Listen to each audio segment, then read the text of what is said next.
Welcome back to the last of this long summer series that for some reason Andy and I got roped into doing. We actually talked ourselves into doing.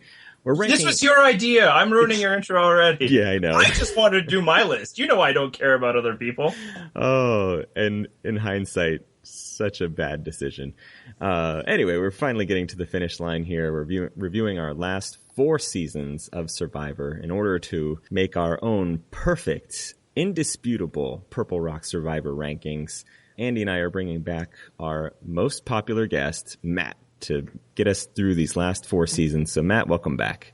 Nice to be back, guys. Congratulations on reclaiming the number 1 spot as our podcast guest. Number one. And speaking of number 1, let's get to your number 1 season, because you were, I believe, the only person that ranked it number 1. It's Micronesia. Yep. And tell us why it's your number 1. Because I think it's the best season of TV that Survivor's ever done. You can make an argument that there are better seasons of Survivor that have been done, and I will listen to them, because I think there have been better games that have been played. But I think as a season of TV, Micronesia is the tops. For one, it's by far the funniest season. And I'm not just talking about the adventures of Ogre and Chet. Or the effing stick. Or the effing stick. Yeah, we better get the beep button ready, because we have to say that line in it. I was going to say, you guys better prepare the beep button tonight, because it will be used. But you also have literally every single tribal council after the merge is hilarious. So in my opinion, Micronesia is the perfect combination between people playing really, really badly and people playing really, really well. And I really think that makes the most entertaining seasons. And we saw it in Heroes versus Villains, where the worst move of the entire season is the funniest move and the one we remember the best, which is JT's letter to Russell. But bad playing alongside really good playing can be really entertaining, because it can mix it up just enough that it keeps it off balance. I have many more reasons why I like this season, but that's my general thesis. You're going to get so much blowback from Andy on this, because I know Andy recently rewatched this.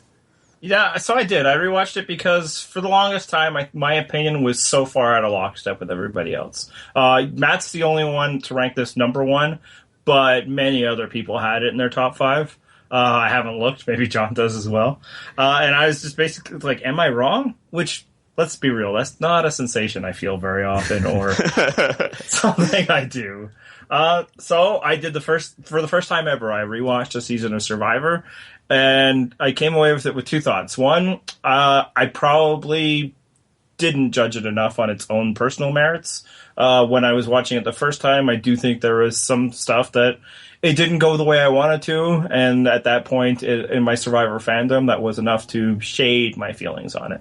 That said, I think I still walked away with my initial opinion in that Micronesia is the most overrated season in the history of Survivor. So was it Yao Man going home early that ruined it for you? No, it was Jonathan's elimination. That really soured me on it. We're going to talk about it a bit more. And I think at the time, Parvati's success. I did not like Parvati as a character or a person. Upon rewatch, that isn't a problem for me at all. I actually really appreciated what she did. That said, the way Matt positioned it, I can see where he's coming from. Because why I think it's overrated is people seem to forget that, half of the show is just hapless idiots doing, not knowing what they're doing, right? Now, for Matt, though, that's part of the appeal. That's part of the strength. So I can respect that. Yeah. For me, it weakens my opinion of the gameplay.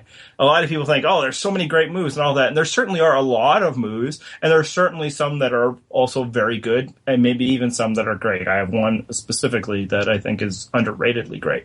But it's also kind of like the Harlem Globetrotters playing the Washington Generals. Yeah, but that's so much fun to watch. I mean, they're spinning the ball in their fingers. Just exactly. You know what? It really is like the favorites were just and maybe taunting. We should have talked about this first and then rewatched it. And it's like, look at that. Curly Neal's hiding it behind his back, bro. He said it's in your shirt. It was always hard for me to really get on board and get so excited about some of the moves when it just felt like Angola getting dunked on by Barkley, which I guess was also an awesome thing. Because let's just talk about the casting of the fans. They did not cast the fans to actually be good. They cast every single fan to be like either someone that was on the season or someone that had previously been on a season. And I can run down the list for you if you want, and I will show you like how they cast these. Oh, there's some that are very obvious. I just want to know who's the Kathy Slackman, because I've heard you say that there's parallels. I almost feel like everybody just thinks that because like Eric and Jason are like Ozzy, but Kathy Slackman, there's not been a lot of crazy ladies like her before. There are two people that I can't place. Kathy's one of them. Is Chet? Actually, no. Chet's Johnny Fairplay. Yes, thank you. Oh my God, I was going to say the exact same thing. Chet is Johnny Fairplay. Yeah. It's so obvious that he is, too. He's almost a doppelganger. Yeah. They even look very similar. Yeah. I can't believe Andy didn't catch that one. Yeah. But Mikey B and Mary are obviously supposed to be a really crappy Boston Rob and Amber. And it even goes down to the point where they hook up on the first night and they think that they're strategizing and everything, and it completely blows up. Joel admits that he's trying to be James. Jason and Eric are fighting to be Ozzy. Alexis wants to be Amanda so much it turns into a horror movie because first she tries to steal it's like Ozzy a single away. white female? Mm-hmm. Yes. She first tries to steal Ozzy away, and then when that doesn't, and then when Ozzy gets voted out, she tries to vote out Amanda, so she can take her place. It's disturbing. And Natalie Bolton wanted to be Parvati so bad. Either that or she wanted to be with Parvati so bad. Yeah, we'll get to her final tribal question, I'm sure, at some point. The only person I can't place is Tracy because I don't remember her at all. It's too bad because Tracy was actually the one good fan. Like, put her on a different season, she could have been a real competitor. I was fairly impressed with her the first time along, and I was really impressed with her the second time. She was just in an unfortunate situation with a bunch of nitwits. Like, God damn, they built 2 camps. 2 camps. These poor bastards. Yeah, and she sort of played that Malcolm in the Philippines role there, where she's got just the idiots around her, and it's like you can only do so much when you have idiots around you. Yeah, and she tried, and she actually did better than what her situation should have entailed, to the point where I think she was rightfully eliminated as an actual threat. Unlike she got eliminated after the swap, but she was the last fan eliminated on that tribe. Well, besides Eric, who didn't get eliminated on that tribe because right. Yeah. Which actually led to one of my least favorite moments of the season, which is Amy breaking down in tears and begging to stay around, which plays even worse if you've seen Vanuatu, which I hadn't when I saw Micronesia, but now I have. And that is a long way to fall from. I know. She was like the alpha. Yeah. And it's just like almost a course correction because they edited her to be such a bitch the first time around, and maybe, she was. But yeah, she was a letdown. Which happens anytime they bring people back, obviously. But. She had a power, she and her alliance had a power play early on that failed. And she was in the minority since then, pretty much. Yeah. But still, to see her go out begging and crying was not good. Yeah, and when I rewatched it this time, I went and read an exit interview because I wanted to find out that she was just trying, doing what she could to stick around, or maybe the emotion of the situation got to her, but she was ready to get Ozzy, as all indications suggested, and also what she should have been able to do. In post-game interview, she was like, no, I loved Ozzy. I wanted him to win. I'm like, what? So, are you still just... Is this like a wrestler thing? You don't want to break kayfabe? Or, I don't understand. You were clearly trying to get him voted out, and people were unwilling, and you got caught in the lie. Yeah, obviously I understand there. You'd be like, no. But afterwards you'd be like, yeah, I tried and failed. So that was weird. Yeah. But getting back to my Micronesia is overrated rant, which honestly you are presenting a case. This might be the first time in this entire series where I might change my mind. No, all other guests were lovely and taken into consideration.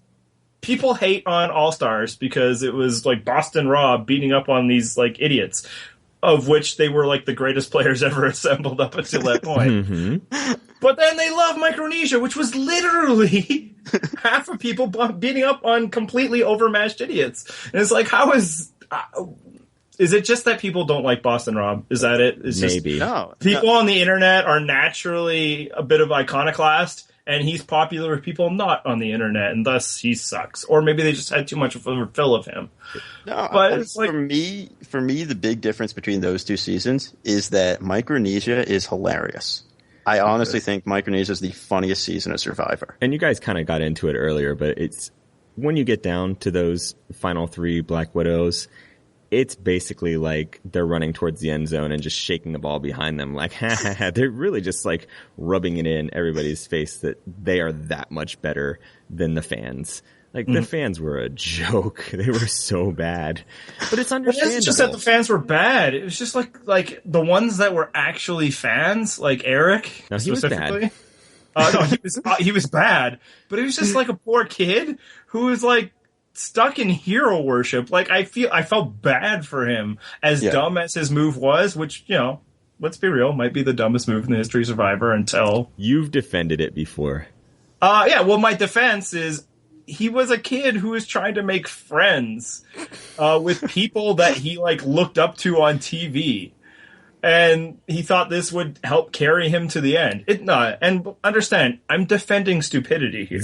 I'm not trying to suggest ever that this was like a good move. It's just I can see how it happens, and part of it is because he was like a kid at Fantasy Survivor Camp, you know, getting excited that he got to play with the people that he had probably an irrational level of fandom towards, and that's what the fans versus favorites dynamic, especially in this season, kind of created. So it wasn't just that they were beating stupid people, which, yeah, that too, but that people like just wanted to be friends with them. Alexis just wanted to be, you know, to hang and to do other things. So you're saying going on Survivor to make friends is not the best strategy? Well, not if you're trying to make friends with a group of snakes, especially. I have to cross that line out in my Survivor strategy notebook. Well, again, when you go there to make friends, try to make friends with people on your level, not with, like, you know, the superstars of the game plus, you know, Johnny Fairplay. All right, so let's get to some notes about this season. Probst actually said that they intentionally contacted 20 former players for this season because the plan was that they were always going to take just 10, and they wanted to disrupt those pregame alliances, which I'm going to cite as proof that Probst agreed with me about the pregame alliances screwing up All-Stars. But way to bring back Ozzy Parvati and James Amanda. They really prevented those pregame alliances. Yeah, and you know what? I don't think Probst agreeing with me is necessarily a huge point in my favor. Or Amy Eliza. That's another thing, though. Trash All-Stars for pregame alliances. Love Micronesia, which was pretty much dominated by pairings of pregame alliances. But hold on. You know, they were bringing back people from only a select number of seasons because they wanted to confine it, with the exception of Johnny Fairplay to Vanuatu through China.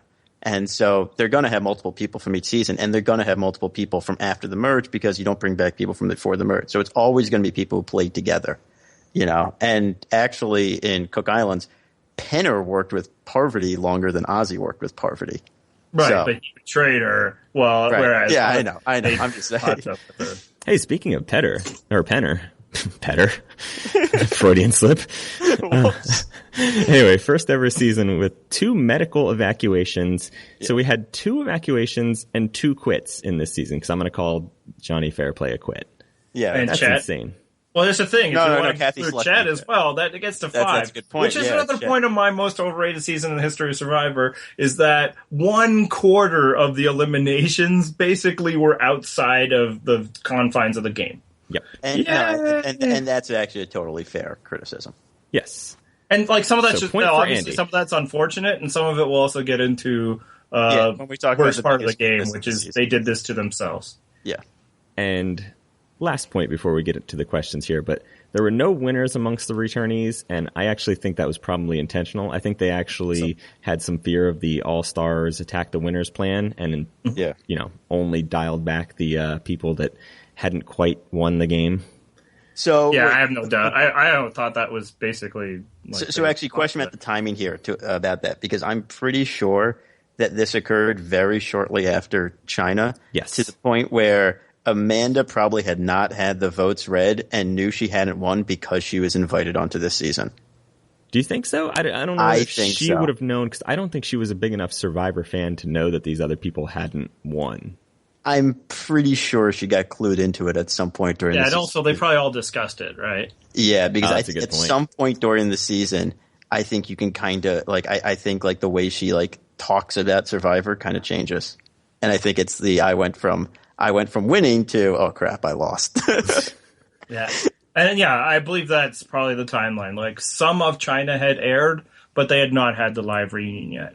Yeah, but these people recognized James. Exactly, they recognized James, and they were really happy to see James. Super excited. Yes, Joel particularly. Oh yeah.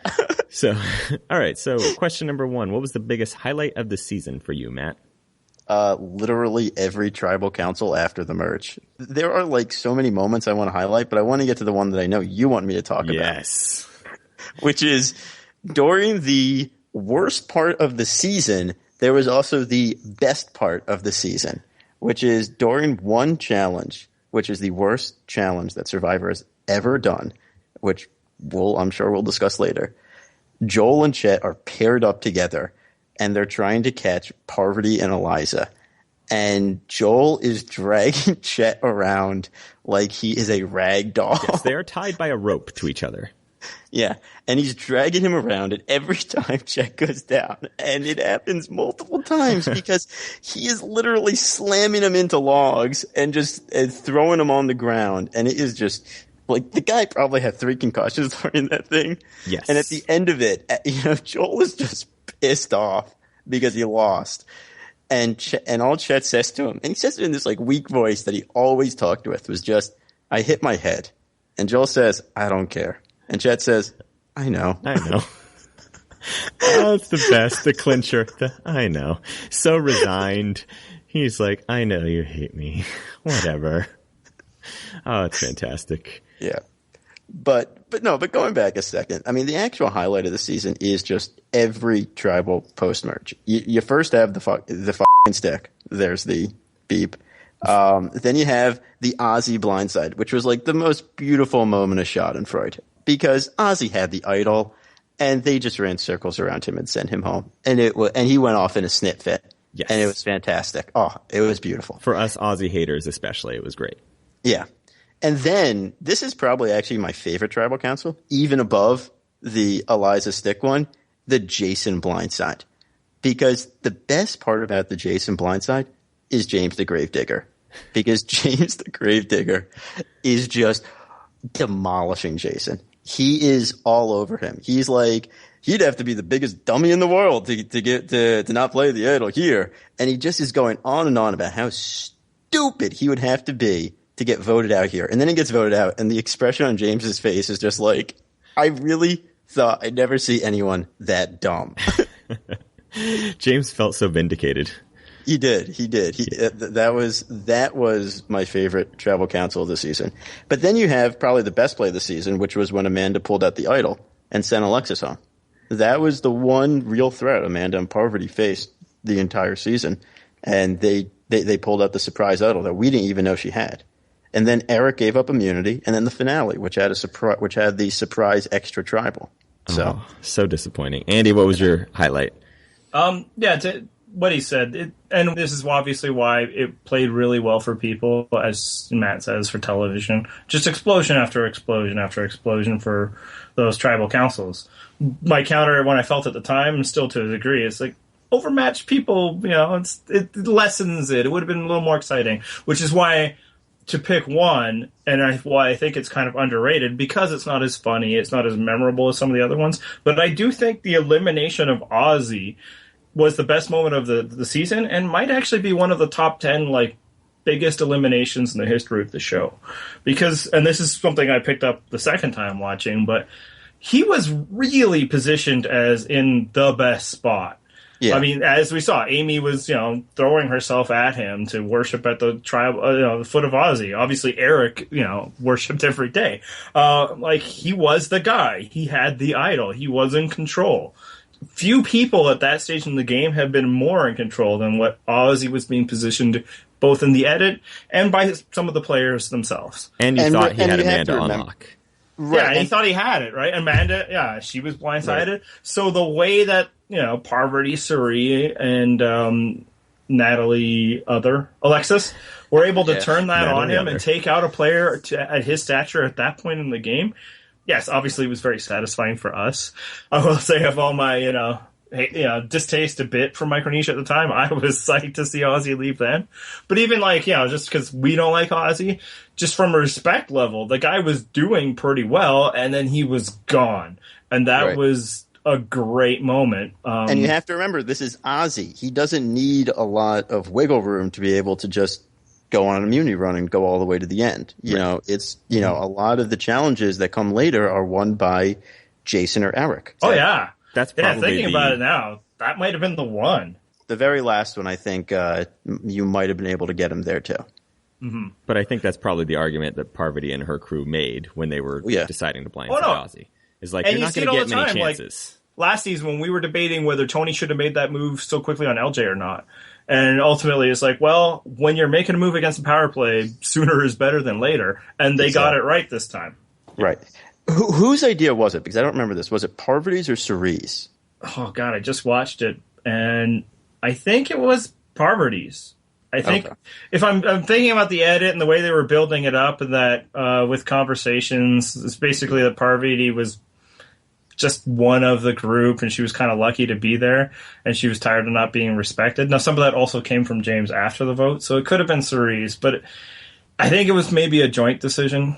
Yeah, I think they kind of met together, and they're like, is this the time when we should do this? And they said, let's see if we can get the votes. And they pulled in, and I think then Parvati was able to pull in Alexis and Natalie pretty easily. Mm-hmm. And the best decision there was to not tell Amanda and to know that she would fall back in line with them. Yeah, no, she didn't tell Amanda or Eric in that. Yeah, and it was just a great play all around. So that was my highlight of the season. It's also because that's what I wish more of the season was, and that's how I would have gotten more on board, is if it was a straight-up All-Star season and All-Stars doing this to each other, and that's what they did here. Right. And just some of the shine of the other moves, although, Matt's point, they were pretty funny. It was those poor saps are overmatched, and it's just hard to get excited about, beating up on your kid brother. Well, I can't pick anything else for the highlight of the season other than it's a fucking stick, because I love Eliza to this day because of it. I barely even remember how much I saw of Vanuatu, but this is the whole reason I love Eliza, because Jason is convinced that this quote-unquote idol that he found, which is seriously just a fucking stick with a smiley face carved in it. It is so basic. And he's convinced. He's like, no, that's the idol. And she's like, oh, you got the idol, right? Yeah. Okay, good. Can I see it? Yeah, okay. She goes and looks at it, and she's like, wait, what the fuck? She's convinced that he's like joking. He's just messing with her. Yeah, why would you do that? You didn't need to do that. I'm going away anyway. Yeah. And he's like, what are you talking about? And she's like, this is not an idol. No, that's the idol. He's like, it's a fucking stick. Like, she couldn't possibly sell it any better. Like, you gotta be kidding me. You realize this is a stick with a smiley face on it, right? This is not an immunity idol.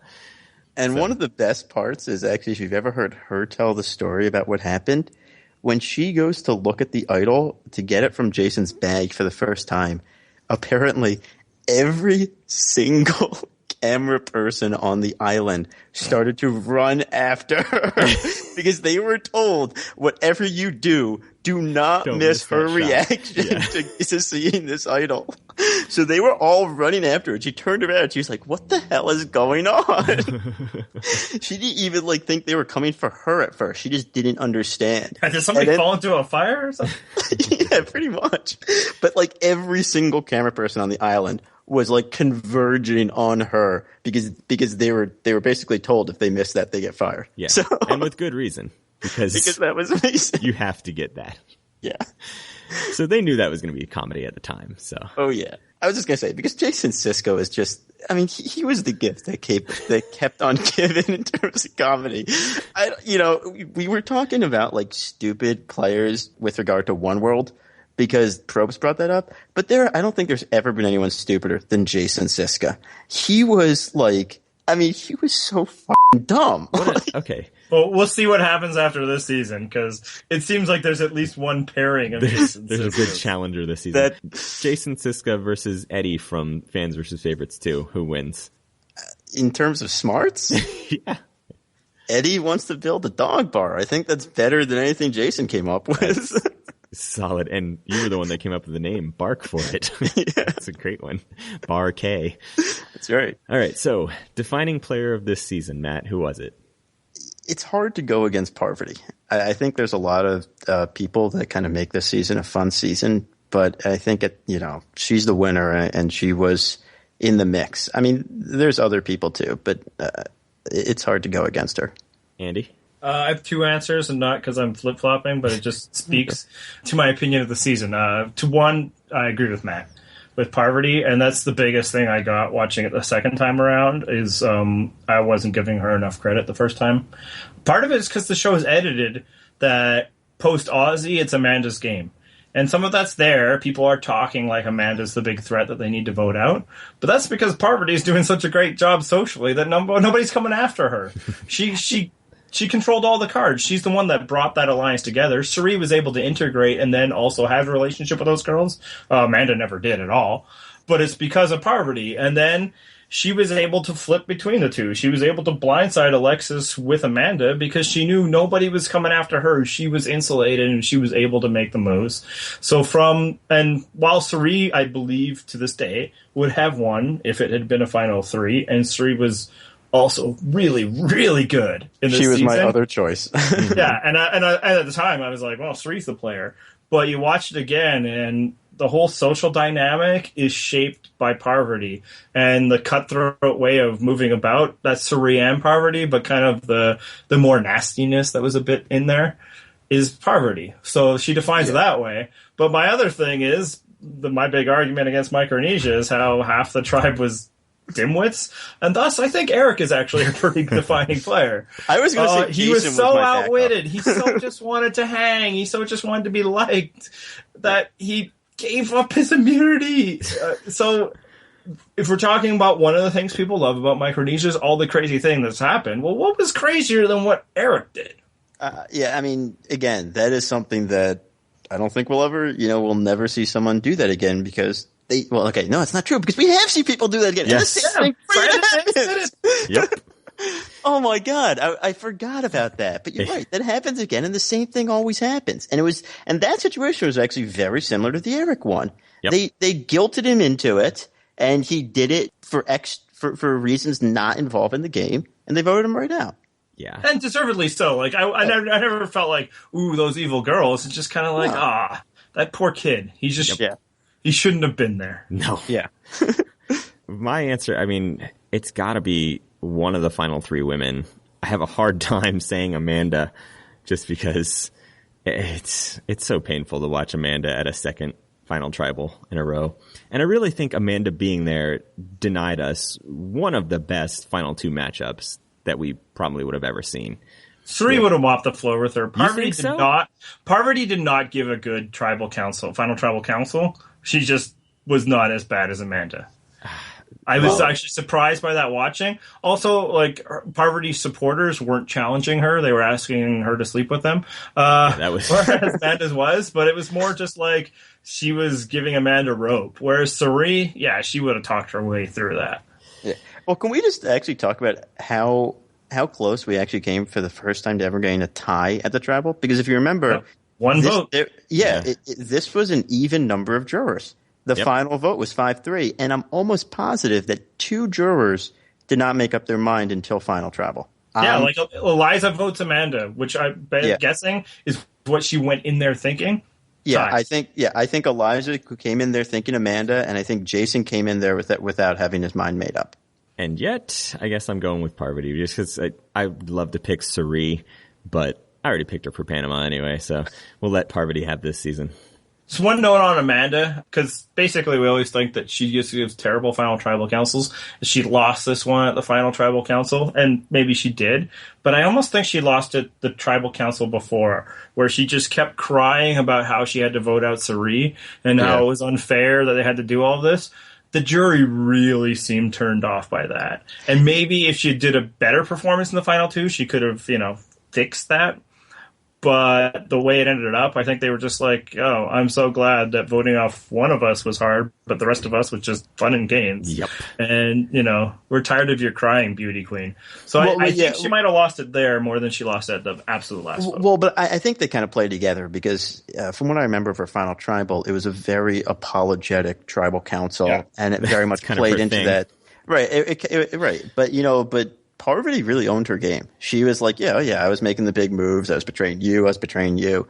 And, when you contrast, Amanda's crocodile tears with Parvati like being like, oh yeah, I did that. I voted you out and you out and you out. It was like, yeah, Parvati played the game. Could have also been when Ozzy was like trying to like tell Amanda that he loved her, that Eliza was just like, okay, to clean the vomit out of my mouth, I need to for Parvati. Yeah. Well, here's another weird thing. All of Amanda's votes came from guys. And besides, and the one swing vote was the one guy who did not vote for Amanda, who was Jason. But Parvati got all the female votes. And I've always kind of wondered about like that, because I've always wondered if Amanda's crocodile tears, for some reason, played better to guys. Yeah, pretty much, exactly. Because guys can't tell the difference. We're like, oh, you're crying. You're probably sad. Because we don't know. Yeah, like maybe they did move it over when Eric back. I mean, Ozzy obviously was always going to vote for him. The only time that guy cracked a smile after he was voted out was when Eric got voted out, because it was just that funny. Even sourpuss Ozzy had to go in for it. The best was when Eric got voted out. James and Ozzy, giving each other the eyes, because there was no jury control that season, and it was the best. Because as good as like no longer the dumbest player in the history of Survivor. Because again, as good as Eliza is on the jury, we forget how good James is on the jury. Yeah. Because his facial expressions were almost as good. Yeah. Which lends credence again to your "this is the funniest season," and that's you might be bumping this one up at least 1 or 2 spots on my list. Just based on that. I was looking at it the wrong way, not appreciating it for what it was. But to your point about the men versus women on the jury, that might strengthen our point that Parvati was the player of the season. Because everybody thinks that Parvati's game is flirting with the men, but this is the season of the Black Widow Alliance, and that was her alliance. Yep, that's right. And she got one male vote. This season was not built on her flirting with men. This season was built on her, getting in good with the women. All right, so let's get through these next 2 questions quickly, because we got 3 other seasons to cover tonight. So, oh crap! Exactly. So, how well did the season's twist or gimmick work? We're just going to call fans versus favorites the only gimmick here. I kind of know what Andy's answer is, but I'll let Andy go ahead and say it. Yeah, I've said it before, so I'll keep it short. Just do All Stars. Now, to Matt's point, it was funny, but these favorites brought nothing to the table other than haplessness. You mean the fans brought nothing to the table. I get that wrong every time, too. It's because they don't spell the favorites with the U in there. I know. I don't know what the favorites. So inelegant. All right, Matt. What about you? Honestly, I think in some ways it worked really well, and in some ways it didn't work at all, for the exact reasons we've talked about. It made it so that I think the season was very entertaining, but at the same time, you're right, they didn't bring anything to the game in terms of game. Like, they had no game. And after I saw Fans v Favorites 2, I was like, that was pretty good, but I don't think I want another one. I'm done with half seasons. Either do the full All-Stars or not. I think this was great to have once. It has diminishing returns. So that's my exact argument. Is like, it's worth a shot. It's a good concept. They should have tried. Yeah. But once you saw it executed. In fact, I think from a concept point, I think it's one of the best concepts they've ever come up with. Yeah, just execution. Yeah, no, it's definitely worth trying. I wish they'd walked away with it. It's like, we lucked out. We got some great television from our favorites, but let's call that a win and walk away. But no, they went back to the well. And in many ways, this worked out better than in Caramoan. Because at least the fans here did win some immunities, Yeah. Caramoan, they were even, actually, in this one. They were. Some of that was swap related, but still, yeah. I mean, Yowman and Johnny Fairplay go home, right? Yep. Yeah, even before the swap, they were even. And then the third time they go to it is just different because of the blood versus water, so it wasn't quite. But the same deal, like when it was just fans versus favorites, those fans lost every time. So hopefully they've learned now that shockingly, experience helps in matters like this. Yeah, who would have thought? Right. Because here's the other thing about it. The fans, they also had the problem where they just overthought everything immediately, whereas the favorites just know when to think about stuff. And so what was the biggest flaw of the season then, Matt? The surprise Final Three. Yep. Because here's the thing. I actually think that Suri would have planned a different endgame had she known it was a Final Two. And you kind of see the seeds of this when she tries to take out Amanda and it doesn't work. She has an alliance there that's still 3 people to 2. And if she knows this is a Final Two, I think she goes with that alliance rather than with Amanda and Parvati. Andy? Obviously, I've made the fans' favorite argument, but so a different thing is the aforementioned challenge, where, yes, it's funny that they're dragging around Chet, but that was just irresponsible by the producers. So it's not just the 2 people are tethered together. They're in like a muddy pit with like open sticks everywhere and barriers. And the immediate fallout was Jonathan got an infection and had to be removed. Right. He was in a very good position where he was. Now, we've seen enough of Penner's game to say that, no, like, he could have f***ed it up. Just socially, he turns people off, but, like, he was in a position to take out Parvati. That was the next move. So that turns the season a bit. Chet took such a beating that I think that's why he quit, and he was hospitalized afterwards. Yeah. They were in a position then to flip the game. If Chet just, like, agrees to hang on for one more tribal council, then he, Amy, and Tracy could have voted out. I think probably Ozzy at the time, and Eric was involved. Yeah, I think Eric was with them too. So those 2, just those 2 eliminations alone, much less like Amy having to limp around with a bent knee. I'm not sure that changed. And it also took out James. James's infection also came from that challenge. It just took a lot longer to get I thought he stepped on something after, like, just walking around. No, he stepped on something in that challenge. I'm almost positive. Yeah. But either James or not James, that's 2 key swings that basically shaped the second half of the game, all because Survivor just was faulty. It was derelict in their duties of protecting their players. Right, and that's why I call this the worst challenge that's ever been. Very poorly designed. Yeah. And I had meant to mention this as the biggest flaw, and I forgot. So thank you, Andy. I'm actually going to agree with your biggest flaw anyway, because I think if it's Final Three, I do agree with Andy that Suri probably beats Parvati. I don't know that it's a landslide, but I wanted to see that. A landslide might be in a bit of exaggeration. Parvati definitely gets votes out of that, but I still think that she wins. Meaning Suri wins, yes. All right, so let's move on to the next season, finally here. Only 45 minutes in. Which is also a really good season. It was. I know. We not only saved Matt for the end, but we saved some really good ones to talk about. We gave him 3 really good ones, and then, well, we'll discuss what comes next. Anyway, so number 3 on Matt's list is Survivor Palau. So, Matt, tell us why it's the 3rd best season you've ever seen. Because we're never going to see it again. We say that about other seasons, but we are never going to see what happened in Palau again. Because first, let's just talk about the fact they actually just let the pre-merge play out until one tribe was down to 1 player. And you say we'll never see it again, but just wait for haves versus have-nots too. Even there, they knew to manipulate the game enough that it didn't happen in haves versus have-nots. Right. No, they came into this season with this express purpose, I've read afterwards, that they came into Palau with the express purpose of we are going to bring it down to the point where 1 tribe's eliminated. What? They just I have read that somewhere. It might not be true. Possibly know that you're going to get 1 tribe destroyed. Well, no. That's the thing. They expected the other tribe to lose a couple along the way, but they would have merged at like 7. They would have merged at like 7 or like 5 instead of 10. That's insane. I have heard that. I don't know if it's true. Well, it's on the internet, so it must be true. Of course. Even disregarding that, we also have a challenge that we'll never see again, which is Tom and Ian hanging out on the freaking buoy for, I think it was 13 hours? Yeah. It was over 12 by the time they stopped. I think it was just under 13. You will never see that again. They will never have that 13-hour challenge. Because Probst isn't going to stand out there for 12 hours. No. All production was like, wow, this seemed like a good idea at the time. Yep. But... Well, the best part is 3rd place, whose name I forgot because it's late. Katie. Yeah. She's asleep on the dock. they pan over at different times during the challenges, and she's alternating asleep and awake. And it's hilarious because she lasted for I think 5 hours out there, which is a freaking long time. Yep. She still had to wait 7 more. And it was she got to raining. sleep it off.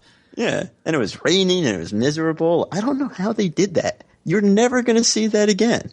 Mostly because, again, the production issues with that. Someone would step up and say, you know what, guys, this is a bad idea. Yeah. Right. Only in this case, it didn't, kill someone and didn't remove people from the game. It just provided this moment of awesome in the legend that was Tom Westman. So that if that's your defense, here's my notes. This is our first season with 20 players, but I'm going to put an asterisk next to that because they did the total dick move of having a schoolyard pick at the beginning, and then the last 2 people that don't get picked just get eliminated immediately. Which total dick move. Total dick move. Because admittedly, I don't think either of us are going to have a Wanda or Jonathan poster hanging on our wall. But it's still pretty crappy that they went through this entire casting process. They're getting this chance of a lifetime to play Survivor. It lasts a day. They don't even join a tribe. Yep. So pretty dick. Apparently they thought about bringing them back for Guatemala, and then they were like, nah. I mentioned that last week. Yep, they actually supposedly were considered, but you know what? I don't think that's a missed opportunity.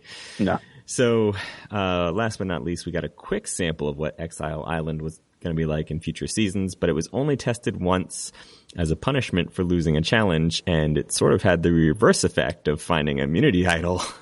Yeah, that's right. Because soon after, Janu?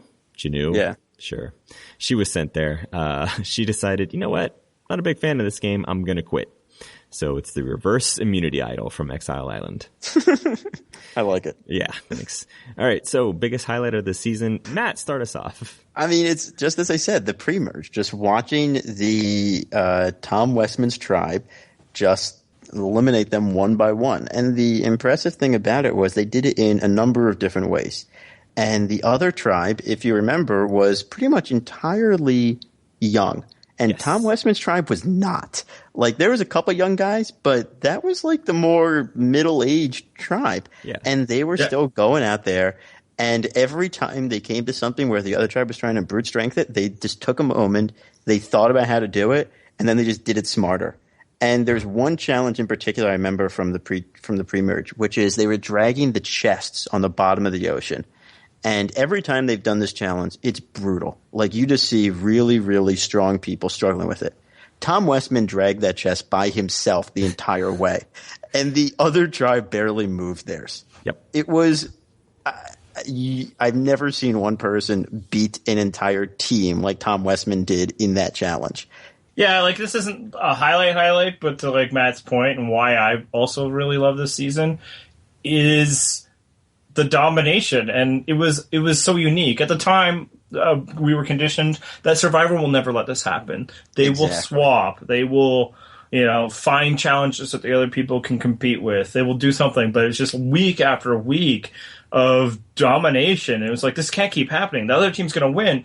And we didn't even really like them because they were the young, shallow people. Yep. Right. And you can't blame Survivor. They picked this tribe. This was a schoolyard pick'em season. Yep. Exactly. So it's not like they set up this imbalance.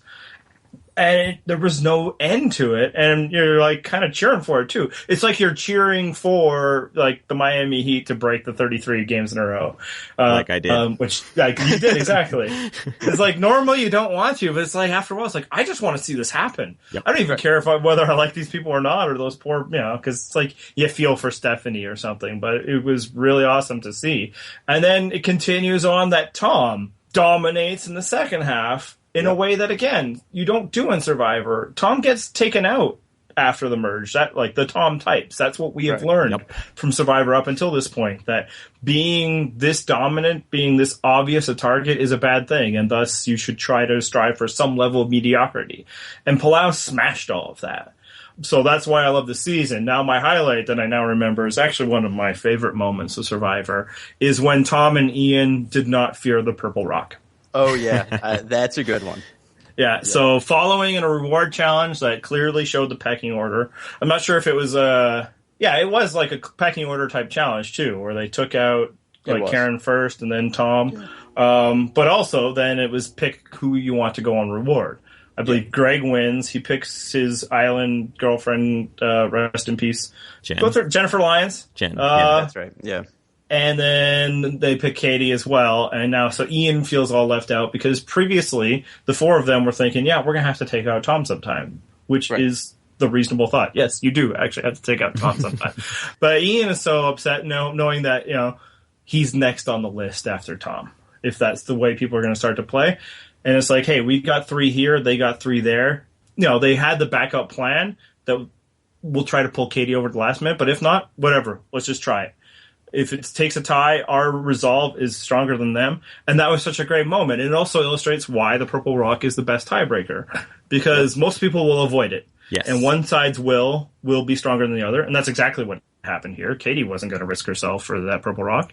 But if not, then let's put our balls on the table and go for it, which we saw, with Tyson versus Sierra. Yeah. So, and it was exciting. And it was just, and because it happened with the reward, they were able to talk it out.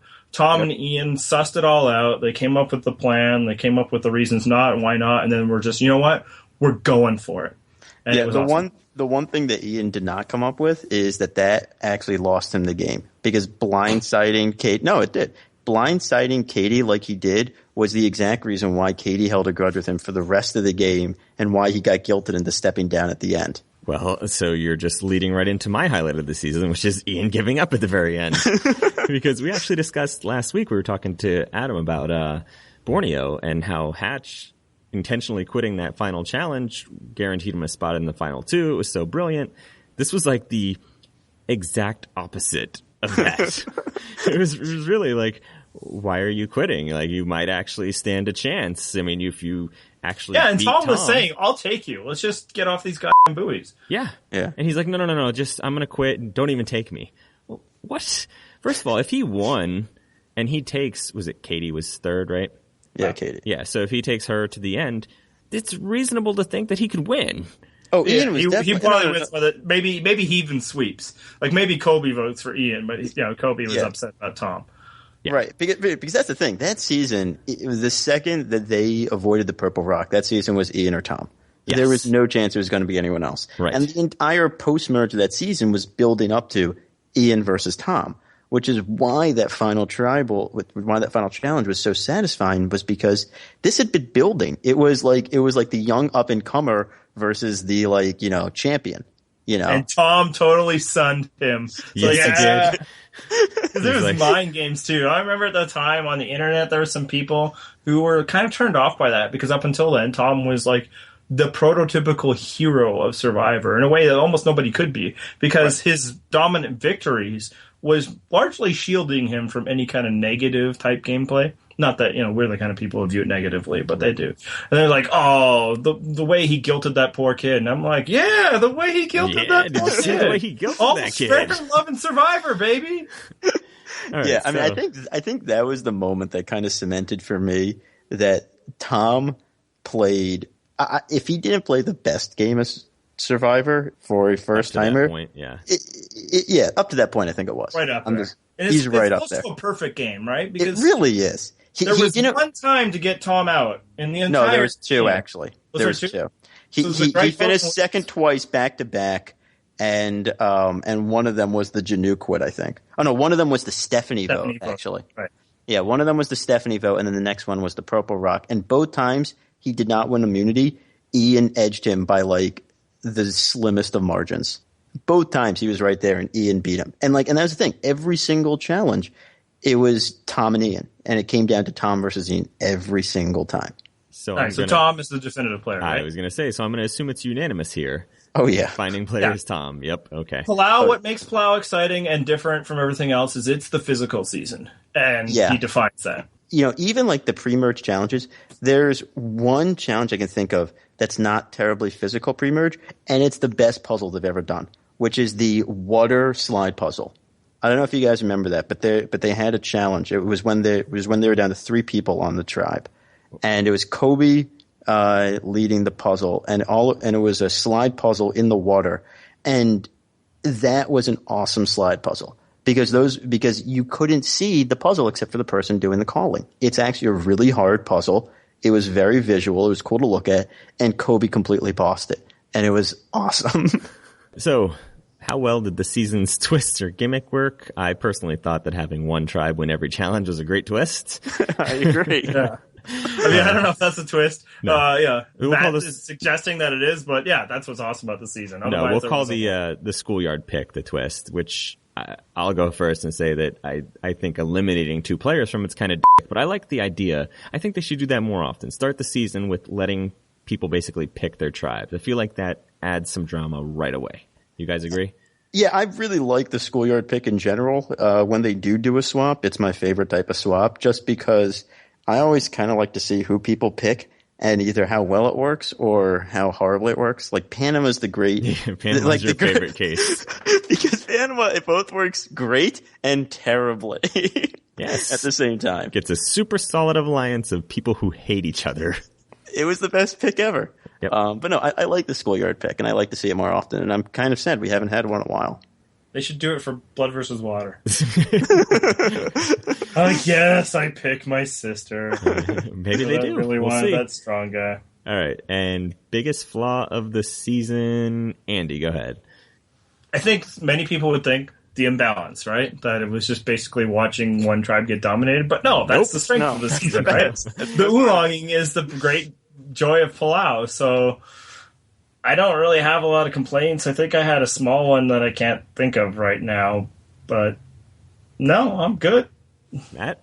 I don't have a flaw either. Like, this season, maybe it doesn't always rise to the highest of highs, but this season has no problems. This is why I ranked it third. It has some great moments, and it rarely is a dud. So I'm going to say the exact same thing I said for the highlight of the season, which is Ian giving up at the end, because who does that? That's true. So I'll call that my flaw as well as my highlight. Yeah. I mean, okay, here's a flaw. We talked about it before, but eliminating 2 people before they got to play. That sucked. Yes. Yeah. Amazing Race has done it worse, where it's like the first 2 people not to make it to the airport in like the departure city were eliminated. So like 1 hour into it. At least these people got to sleep overnight. There's controversy that people think that Jeff Probst convinced Janu to quit. So that's kind of an interference thing. I think what was really happening, and it sounds like there's some reports, Janu wanted to quit, but she only wanted to quit if she was guaranteed a spot on the jury. So that's why she was trying to force them to vote her out, and they weren't going to do it, right? They were like, no, we're going to clear out Stephanie first. Yeah.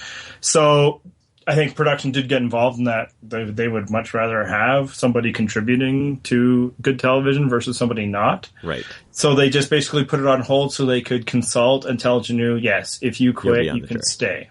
Yeah. No, so I don't really think it was that big a deal, especially because, one more show of Stephanie was much better than one more thing of Janu. But anytime, there's a hint of production interference, I can understand why people don't like it.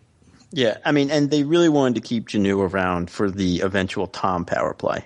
That's why Greg wanted her around, because she was Greg's 4th. It wasn't Ian. It was Janu originally. And then Katie said she can pull an Ian. So let's move on to the 5th ranked season on your list. I am very, very excited for this one. It's Pearl Islands, which I feel like I've been waiting all summer to talk about. I actually spoiled this to you guys earlier, but so I got so excited to talk about this season that I watched the first 15 minutes of the season, and I was like, okay, I have to watch the whole season now. I didn't do it yet, but I'm so tempted now. So Matt, tell us why it's so good. Pearl Islands is the season that succeeds despite the game trying to ruin it. Pearl Islands succeeds for the oldest possible reason. It has a great cast. Yes. And it has a location that doesn't take anything away from that great cast, and it just allows that great cast to be great. And that's why Pearl Islands is good. It overcame one of the worst possible twists. Yeah. So here's a question. Is the Outcast twist worse than Redemption Island? I think because it's basically the same thing. It's basically the same thing, right? Well, this is why it's worse. Nobody knew that the Outcast thing was happening. Yes. Exactly. So there was no game planning for it. The people on Redemption Island are still in game conditions and stuff. Mm-hmm. I remember Probst said they weren't being lavished on. For one, that's probably a lie. Bull. Yeah. if that was the case, Probst, you needed to like check in on them to prove it for our sake. But even they, they're not out there in the elements, even if they weren't given great food. They weren't working for their food. Yeah, no, that was the worst twist. It was worse because it was sprung on them. Right. On the other hand, everybody thought they were eliminating people from the game. Nobody in Redemption Island thought they were eliminating people. They just thought they were sending them to be eliminated. Right. That was very clear to everybody involved. But on the other hand, the Outcast ended at the merge, unlike Redemption Island, which continued to finals 5 or 6 or whatever. Mm-hmm. But again, at least if it's an element of the game, you can game plan for it. Exactly. No, I mean, I agree with you. I'm just saying that, when we talk about Outcast being the worst possible thing, I don't think it's that much worse than Redemption Island. I think it's worse. I agree with you guys. And it does try to ruin this season. And we'll get into that. It tries really hard. Yeah. I'll say what it is it shows that Survivor is a series that will tinker. And that's for the best. Like, and it's not even like reactionary. It's not like American Idol, like, oh my God, we're bleeding viewers and like, mind share. We need to try this or try that. Like Survivor was doing well enough, right? They'd shown that they were a solid presence on the CBS lineup. Basically, they were winning Thursday nights at the time, which is the most important night in primetime schedule. So they were doing fine, but they knew, like, we got to try things. Otherwise, this will get old. So I can respect the idea of trying something. It was a fail. To the show's credit, they know it, and they will never do it again. Redemption Island is their answer, right?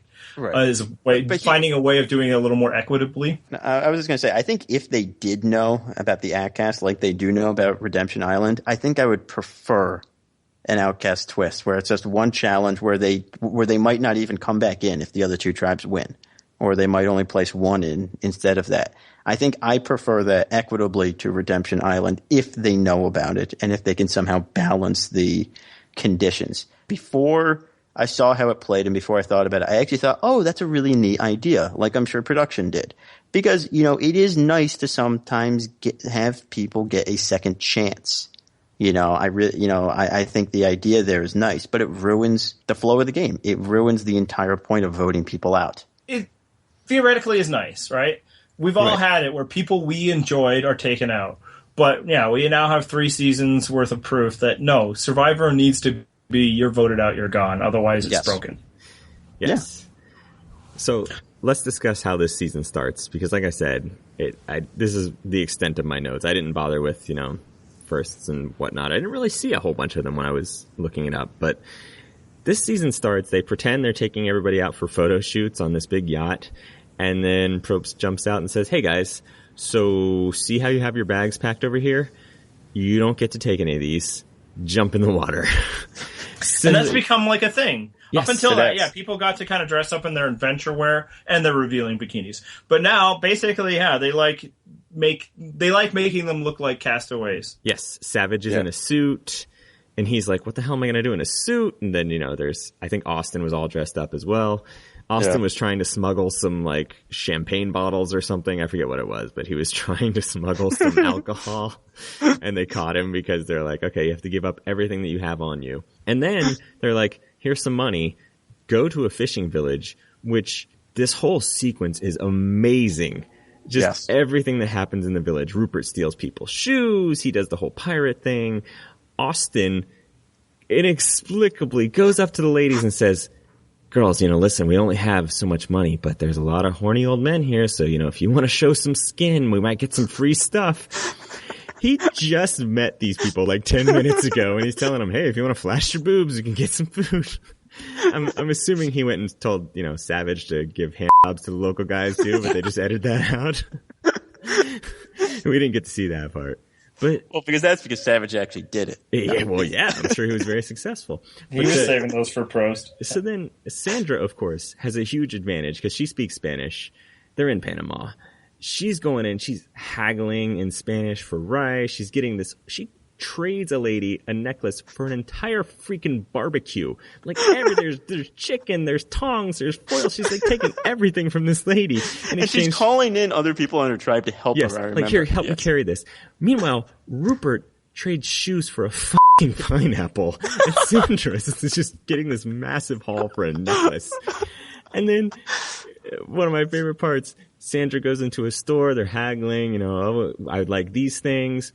And they encounter a Panamanian lesbian who's trying to tell them, she's like the store owner. She's like, oh, if I get to keep this white girl that's with you, then yeah, you can have all this stuff. And Sandra's like, I think she's kind of serious, but she doesn't. She doesn't let this on at all to the white girl. She's like, they're sitting there. She's hugging on the shopkeeper. She's like, oh, you're so nice. And Sandra's like, well, I don't think you realize what's happening here.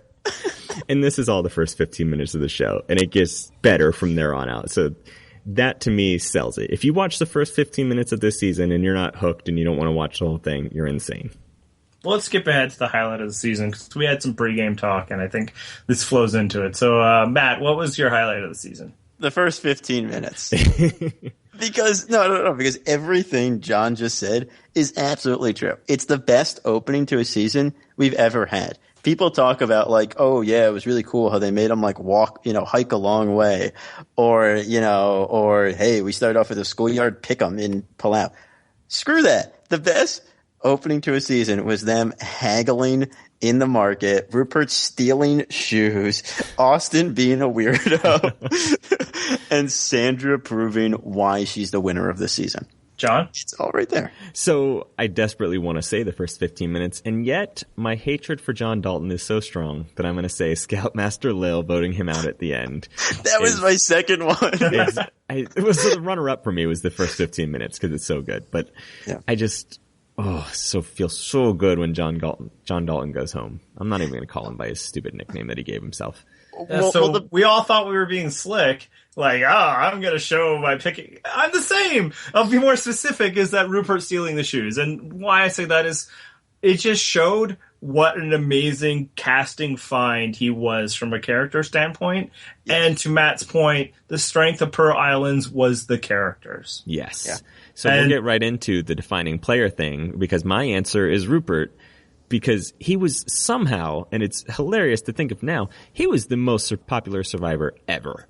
Ever. Oh, yeah. It's not even close. He was so popular at the time. Take Elizabeth and Colleen and combine them, and they don't reach Rupert levels. Oh, people! Well, I was going to say take Colby in Australia and multiply it by 2, but because that's the only other one that I remember being close. People loved Rupert so much. He got the $1 million fan vote in All Stars because they loved him so much. Oh, yeah.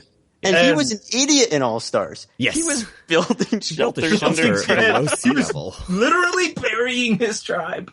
And I'll admit, I was all aboard the Rupert train as well. He was just he was a character type you don't get. And he had bought so far into the theme, and that's why, the stealing, because he's like, I'm a pirate. God, I missed that wasn't my best Rupert work. But it was just great. It was great television. Now, each subsequent time we've been force-fed Rupert, it's been diminishing returns. And even in Pearl Islands itself, there was some bloom coming off the rose near the end, when they dare put votes for him, and he's like, roar! That was great. For me? And it's on the one hand, that's good television too. But on the other hand, it's like, come on, Rupert. It's a freaking game. Yeah, well, here's have we ever talked about how Rupert just buys into the theme of whatever season he's on? Yes, I think that's the point that Andy's made before, because during this season, he hears pirate, and he's like, I'm going to be a pirate.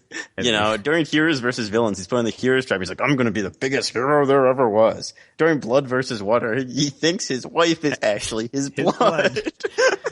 Which, oh boy. But he was a great find, and it was big personalities like that throughout the season that made it so enjoyable because, the show had a terrible gimmick. There's some great gameplay and there's some average stuff. I mean, freaking Scoutmaster Lil makes it to the final 2, but it didn't matter because we really enjoyed hanging out with these people. And it just underlines the strength of Survivor that most other reality shows don't get. Maybe Amazing Race, although that one just isn't as personality driven due to the mechanics of the fact that they're always racing. But other ones, the subset of people who get to be on reality TV is very small, right? It's basically young people whom we hate. And Survivor is typically at its worst possibly this upcoming season, when it casts more like what you'd see on those other shows, like what you'd see on Utopia or whatever, or Big Brother. I was going to say Big Brother, yeah. Yeah. Survivor can have a Rupert and make it work really well. Yeah, can we talk about one of the things that made Rupert so great? It was the moment on his tribe. It's fairly early on when he's getting bullied by Burton and the other jackass on that tribe. John Dalton? No. It wasn't John Dalton, actually. No. It was the guy they voted off when they lost the Outcast. Ryan. Was it? Was it Rhino? Rhino was on the Savage. No, you're right. It wasn't Ryan. There was another guy who I'm forgetting. I have to look it up sometime. Sean or something, maybe. Yeah, I don't know. But these guys, they're making fun of Rupert's skirt because remember Rupert had crappy pants on. Right, he had jeans on, which turned out to be a really poor decision. So they basically right. So they made him a skirt. And, it's like, hey, I'm not chafing anymore. This is great. And those two guys are just like making fun of him, just because they're jackasses. And what we don't see here, we don't see the Rupert fury. We see Rupert cry. Yep. And that's the moment when you realize, holy crap, I feel really bad for this guy. I'm connecting to him. And I think that is the moment that made Rupert popular. That's where the legend of Rupert starts, right? Yeah, there. You saw the nerd that he grew up as and the thing that he's dealing with. Well, and then he goes over to the other tribe as part of a reward. Yeah. And, he won't throw the challenge because, he's Rupert. And that's the sort of thing now we'd roll our eyes at, like, yeah, of course, Rupert, you're going to give up for your wife. But at the time, that was really refreshing and, sweet. Well, and remember, he was also, like, teaching them how to fish. Like, he was, like, providing for that other tribe who was really struggling because, like, some of the people they should have been relying on were just complete zeros. Yeah, I mean, and Rupert came over, and they loved Rupert. Like, Rupert was actually, he could have flipped over to the other tribe, and they would have kept him around forever, too. He could have been in a JT situation had it worked out that way. Yeah. But Survivor fame ruined Rupert. He just bought into the legend, and everyone he's probably ever met since then is like, oh, my God, I loved you. You were so great. You had such integrity, and blah, blah, blah. So maybe Rupert's the argument against bringing back Survivors, but well, I'll take it. Yeah. Rupert's the argument against bringing back Survivors 4 times. Yeah. Anyway, how well did the season's twist or gimmick work, Matt? Terribly. I mean, do we really have to talk about why the Outcast was such a bad idea? You really don't. It's pretty... No, we already did. So I would say the twist was terrible, the gimmick was fine, because the gimmick is piratey. Yeah. And that's fine, but the twist is god-awful. Okay, but the twist has one good moment, and that is Skinny Ryan's pimp walk. That is the one redeeming thing about that, which is just when the Outcasts walk in, Skinny Ryan walks in like he is the biggest pimp on the planet, and it is the most hysterical thing I've ever seen, and it never fails to amuse me. And one other good thing is that the Outcasts hated the people that voted them off so much that they gave them Lil. Yep. So that was the post-game interviews. People actually said, like, they just didn't want to be around Lil, so that's why they voted her back into the game. Right. Burton got back on because they're like, oh, yeah, he deserves it. And Lil got back on. He'll beat them. Which he almost did, remember. He was positioned, but he and Dalton had to go ahead and blow it. Which was the other highlight of the season. Yes. When second Sandra's like, hey, guys, you realize what's happening here, right? And then the ladies are like, oh, yeah, let's flip on him. Yeah, Sandra towards the end, when she loses power, is the best Sandra. Because first she flips on... Well, okay, I think one of the best Sandra moments is actually when Dalton gives his dead grandmother lie, which, to be fair, is really freaking hilarious. We make fun of the guy because he's an idiot. But he's a great Survivor villain for this season. He's the exact type of person you love to hate and occasionally gives you something really funny. And the dead grandmother was funny, and the funniest part of it was everyone bought it except for Sandra. Sandra's like, he's probably lying.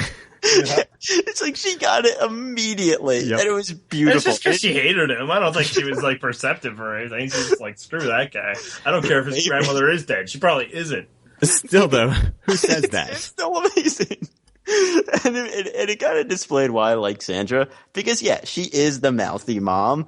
And sometimes it gives you great TV. Like when someone's saying that their grandmother died and she's like, no, he didn't. All right, and then the worst moment of the season was when they brought the Outcast back, yeah, right? Exactly. So biggest flaw has to be Outcast. I'm not going to accept any other answers on this. No, yeah, it's the Outcast. It's more specifically Lil. I mean, let's just be honest. Burton coming back it's not good, but and it does swing. They got more good television out of having more Burton. Right. Yes, but Lil was just like the black hole of suck. And the worst part about Lil, because this is the biggest flaw of the Outcasts, it sunk Savage's game, and Savage was the greatest. Right. We forgot how much you loved that guy.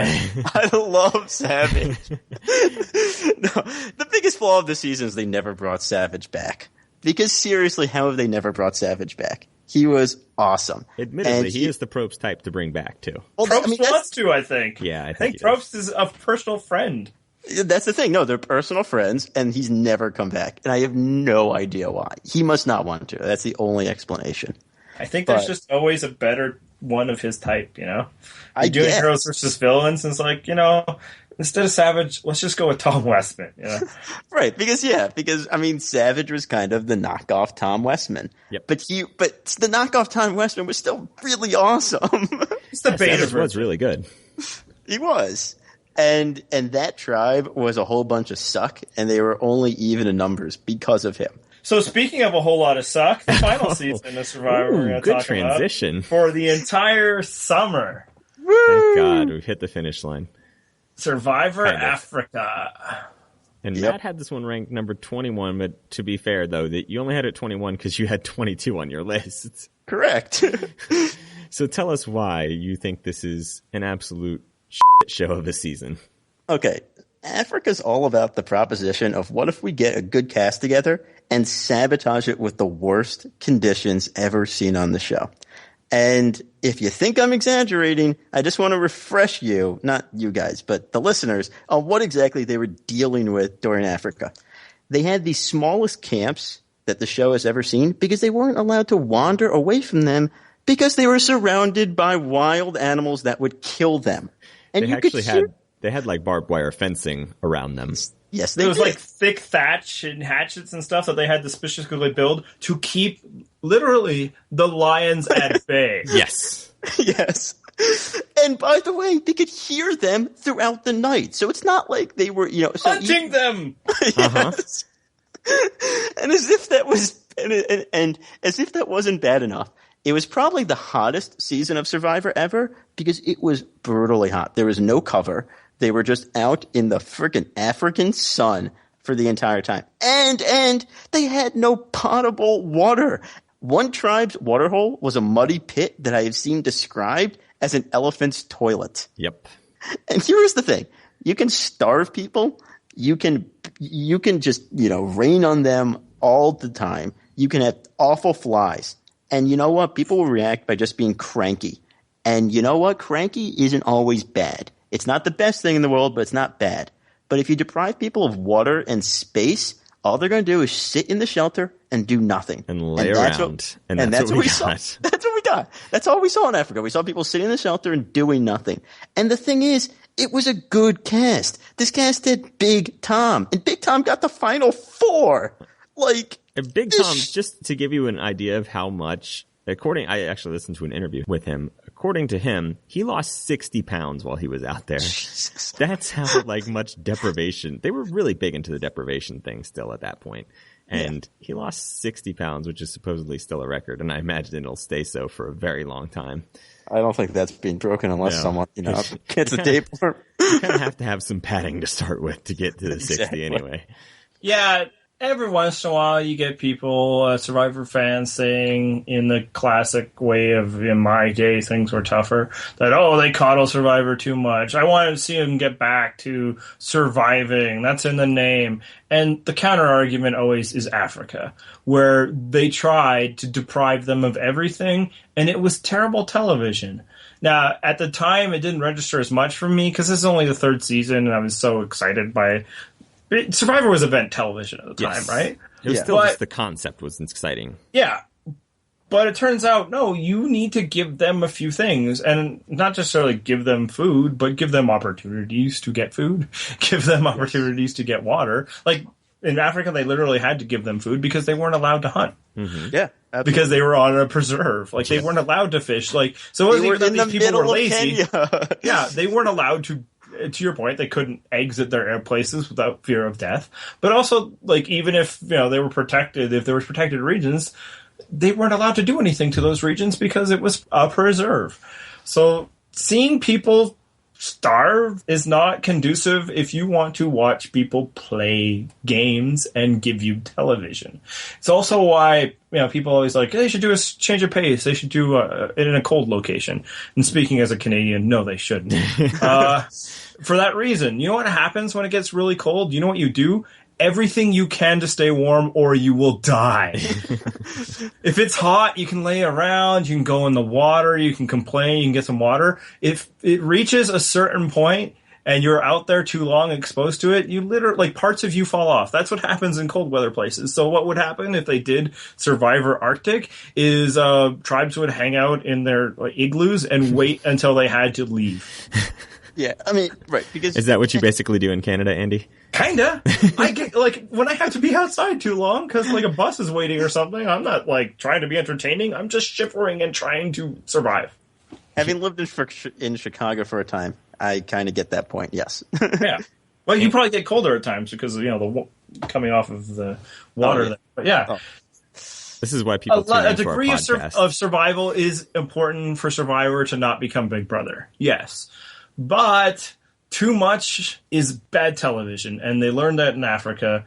To the point, with the rest of the questions, I'm not sure there were highlights and lowlights. It was just a series. John called it a shit show. That's what it seemed like, too, because there was no color. Everything was washed out. Yeah. Unless it's like Frank looking off at giraffes in the distance, or him and Brandon going to watch Out of Africa on a projection. It was, just a bunch of brown nothing, drinking brown water, and just people sitting around not doing much because they can't. So that's basically my biggest flaw of the season. It's that it's so depressing because of the deprivation they're going through. But it's amazing to me that, we remember Big Tom as such a, big outlandish character.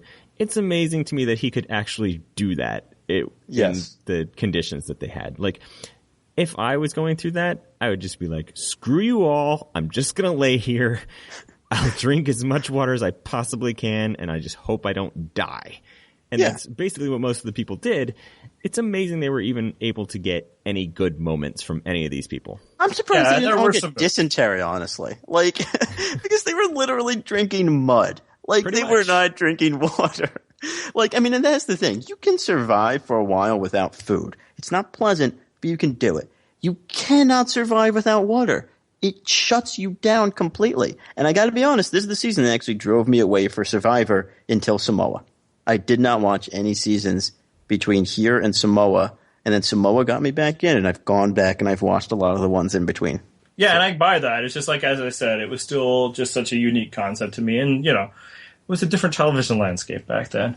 We're all in agreement then that this is the biggest flaw, that it's so depressing. The biggest flaw. And then for a specific moment is related to this.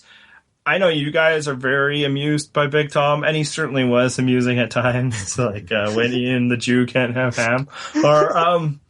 But things with him and Clarence were really ugly in a not so veiled racial way. And it all kind of centered around the fact that Clarence took too much beans at one time because, again, they were being deprived. And that's what happens when you give people such limited resources and nothing to do about it. They start stiping at each other and bringing up kind of ugly things that are probably part of their, the way they think. Right, yeah. So, I don't even remember that. I barely remember anything specific from this season to remember something about that. I remember Big Tom more from All Stars than from here. Do you remember Big Tom saying that Ethan couldn't eat the ham because he's a Jew? Yes, I remember that. Is that the highlight? I think that's the highlight. No, actually. So my highlight was Tom being saved by the ridiculous previous votes against tiebreaker. Because it ended up Big Tom was going to go home, but previous votes against saved him. And he's one of the few redeeming things about this season for me. So that's a lone highlight I could summon. I watched some clips of this. I was thinking, it couldn't have been as bad as I remember. They had goats as a reward. They got 2 goats for the reward. They didn't get to eat the goats, though. They take the goats to a village to barter for things with the goats. I would have been like, listen, Probst, just give me some curry. I'm hungry. I have goats. I'm just going to eat. I'll drink the goddamn blood. I'm just thirsty. So at some point, I think I remember they actually got big canteens of water. Because at some point, the show basically realized that you're going to die. Right, you're going to die. And was it the goats that they traded for the water? Was that how they got it? No. What did they trade the goats for? Don't even remember, but it wasn't anything. They sold the goats and then they had to buy something with the money. I don't remember what it was, but yeah, the point is, in every single way, the season was just like, come on, throw these people a bone. Like, I don't want to watch them lay around and die. I want to watch them play a game. No, it was a learning opportunity of how far Survivor could go, and they've been course correcting since. Yeah. There's never been a season, I think, that has come close to Africa in terms of just the deprivation they endured. So, biggest highlight of the season then for you, Matt? Well, I want to hit another flaw real quick. Just a quick There's one. So many. Well, but no, this one I read about. I didn't know at the time, probably because I had checked out of the season. But there is actually a Survivor actually paid Lex, I think, second place money, and Big Tom, I think, as well. Because in the Final Four challenge, yeah, that's right, they got it wrong. Survivor got it wrong. There was a question they asked where Kim, I think, finished second in the season and won that challenge. Yeah, and it was like, who has no earrings? And Lex named someone who the show piercings, right, yeah, no piercings. And Lex named someone who the show did not know also had no piercings. And so he, I think, would have won that challenge had he gotten that right. And that may have changed things. May not have, but it may have. So I think the show just settled with him and Big Tom and just, I think, gave them both second place money. And then let him come back for All Stars. Right. Yeah, and here's the thing, like, Lex was edited a bit to be a jerk. Maybe, he probably was, because everybody was, because they were starving. Yeah, I don't blame any of these people for being jerks. Yeah. And also because maybe they wanted to not make people so upset when they screw up and get them voted out. But by all indications, he would have won. He was actually popular amongst the people. Yeah, I mean, that's the thing. I actually really like Lex. Like, we talk this about season, Lex, I'm cool with it. Yeah, I mean, we talk about Big Tom, but I think Lex is a great character as well. And the fact that those two guys got to the end would usually make a season very good when two strong characters get that far. It says a lot about just the conditions of this season that it's able to undermine that so well. Mm-hmm. But yeah, everybody's like, oh, Kim, how could you bring Ethan? But it's just like, I would have lost to Lex too. It didn't matter. Yeah, pretty much. Yeah. So pick one that she wants to beat her. It's kind of the Danielle. That's what she did. It's the She's Danielle like, choice Ethan's in a Panama. sweetheart. Let's give it to him. Defining player. I'm going Lex for those reasons. I think the things that were mildly interesting, times when there was some gameplay, whether it was, as you say, the Big Tom surviving the tie. I think, when getting rid of Silas, the flip that sent Kelly Goldsmith home early, those are all Lex. So, him, I guess. And this is or the lions outside. The lions outside are good too. Well, but this actually plays into why I was saying one of the problems with this season was the amount of space they had, because you can't strategize if you can't go anywhere out of sight of people. Like, right, guys, I'm going to go strategize over by the lions. Let's just hum a bit. I got something to say. Earmuffs. Sorry, guys, I can't hear you over the lion growling as he's trying to eat me. Right. Yeah, so I mean that's the reason why, as you said, a cold season wouldn't work, because people would stay inside and then you can't strategize. And the best part of Survivor is when you get a chance to actually get away from everyone else and put a plan in motion. So who's your defining player then? Ethan, because this season is as dull as dishwater, just like Ethan. God, that's my exact reasoning. No, I mean, to be fair, Ethan is not a bad guy to have on a show, but Ethan is much funnier. Is much better when he's being made fun of. Like in All Stars, when Boston Rob was making fun of the fact that he slept with half the other women that had on Survivor. Which is apparently his something... dead girlfriend, yeah. Yes. I guess it's something that you and Andy know, because good Lord. That guy he said that on the show. It was on All Stars. He was calling him Loverboy all the time. Yes, he was. That was him. And everybody like, oh, Jenna, she had a bug up her butt against, former winners. It's like, or it could be that one of the former winners was her ex-boyfriend. Yeah. Good Lord. How do you... I say it every week. How do you know this? I was a Survivor fan back when this was the level of discourse, I think is probably it. There wasn't a Purple Rock podcast out there raising the bar the way it is now. I'm okay with that Ethan pick. One thing about Ethan is, he's the fly under the radar kind of middle of the road winner. It's disguised because he's a young athletic male. But he's Amber, he's Vesepia. He's just perfectly nice. He was there. He was never really in trouble or like a target because there was a Lex or even a Tom. And he just kind of kept his head down and then won. And he was on the Dominant Alliance the entire time. He was part of that. It's just that he wasn't the leader of it. I'm just still glowing because Andy said we raised the bar and I talked about Savage giving hand jobs earlier. So really raising the level of Survivor discourse tonight. And if you want to join that level of discourse, you can leave us a comment on our Twitter feed at Purple Rock Pod.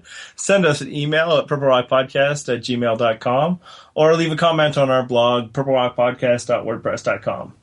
Well, final thoughts. Well, first of all, thank you, Matt, for coming back and reclaiming your most popular podcast guest crown.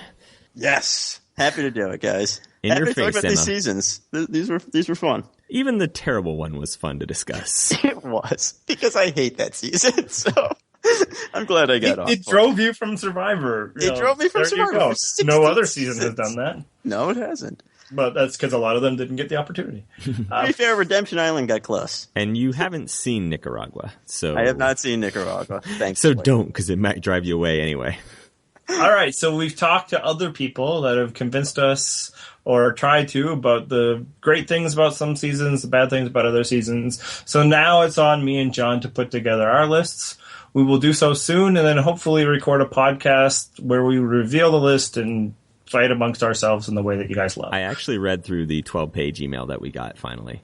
Some interesting arguments in there. We'll maybe hash those out. Streets Ahead. So shout out to you. Thank you for engaging us. And sounds like you'll have a few things to say about Micronesia. I look forward to you telling me how much I'm right because I love it.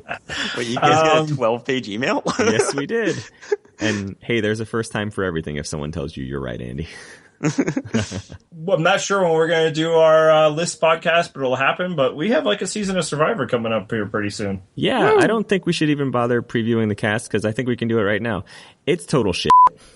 Yeah, a lot of them suck. There's a few that seem okay. Yeah. Hopefully we're wrong. To my one, hopefully this is not the season of the bro.